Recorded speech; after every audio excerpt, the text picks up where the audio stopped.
संस्थापनार्थाय संभवामि जुगे जुगे।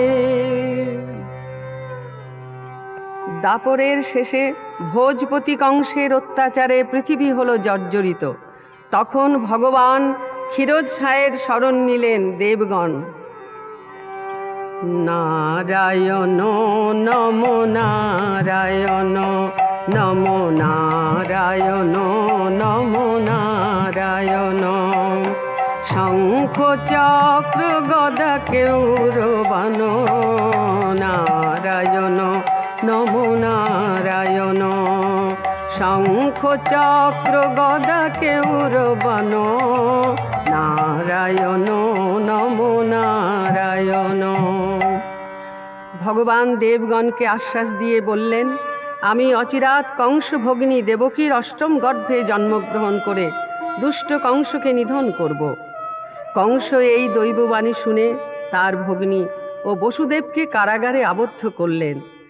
ভাদ্র কৃষ্ণাষ্টমীর অর্ধনিশীতে কারাগারে দেবকীর অষ্টম গর্ভে জন্ম নিলেন ভগবান শ্রীকৃষ্ণ। যখন কৃষ্ণ জন্ম নিলেন দেবকীর উদরে, মথুরাতে দেবগণ পুষ্প বৃষ্টি করে, শঙ্খধ্বনি করে বসুদেব দেবকী হেরি প্রভু নারায়ণ। ভয় পেয়ে আরম্ভিলা স্তবন বন্দন, হে মধুসূদন চতুর্ভুজেরিয়া যদি ভয় পাও মনে, আমারে রাখিয়া আইসো নন্দের ভবনে। শ্রী বৃন্দাবনে যশোদায়ুদরে জন্ম লয়েছেন মহামায়া, আমারে রাখিয়া তুমি তারে আনো গিয়া। আমার মায়াতে দাড়িগণ নিদ্রিত, দ্বার মুক্ত। তখন বসুদেব সদ্যজাত পুত্রকে লয়ে চলেছেন বৃন্দাবনে। বসুদেব যমুনার তীরে এসে ভাবছেন, কি করে যমুনা পার হব।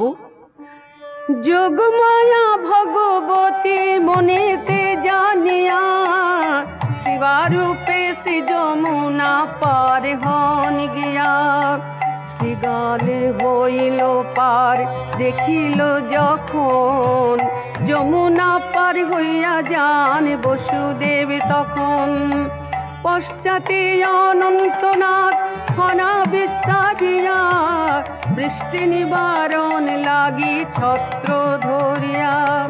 যমুনার মনসাদ করিতে পূরণ, পিতার কোল হইতে জলে পড়িল তখন। হায় হায়, এ কি সর্বনাশ করলাম। বসুদেব কাঁদতে লাগলেন। তখন ভগবান ভেসে উঠলেন যমুনার জলে। অমনি তাড়াতাড়ি পুত্রটিকে কোলে নিয়ে চলেছেন নন্দালয়ে। বসুদেব গিয়ে দেখছেন যশোদার কোলের কাছে সদ্যজাত এক কন্যা। তখন বসুদেব নিজ পুত্রটিকে রেখে কন্যাটিকে নিয়ে এলেন কংস কারাগারে। দেবকীরে দিতে কন্যা কাঁদিয়া উঠিল, কান্না শুনে দাড়িগণ কংসে যে কহিল। শুনি দুষ্ট রুষ্ট কংস আইল কারাগারে, কন্যাকারী মারিয়া ছাড় শিলার উপরে।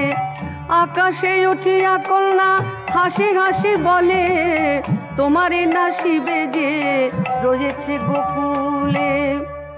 এই দৈববাণী